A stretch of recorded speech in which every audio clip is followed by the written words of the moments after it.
आज मंत्रिमंडळाने काही महत्त्वाचे निर्णय घेतले आहेत। विशेषतः पहलगाममध्ये दहशतवादी हल्ल्यामध्ये आमचे जे बांधव मृत्युमुखी पडले त्यांच्या कुटुंबाला प्रत्येकी 50 लाख रुपयाची मदत करण्याचा निर्णय आम्ही मंत्रिमंडळात घेतलेला आहे।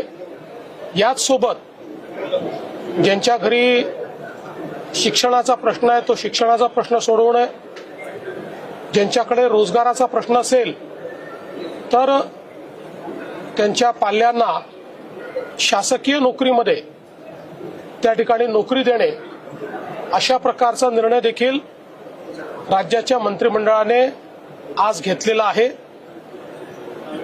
सर्व प्रकारे दहशतवादाचा विरोध आणि दहशतवादामुळे ज्यांचा मृत्यू गेलाय त्यांच्या परिवाराच्या पाठीशी राज्य सरकार ठामपणे उभा आहे, असा संदेश देण्याचा प्रयत्न या माध्यमातून राज्य सरकारच्या मंत्रिमंडळाने घेतलेला आहे।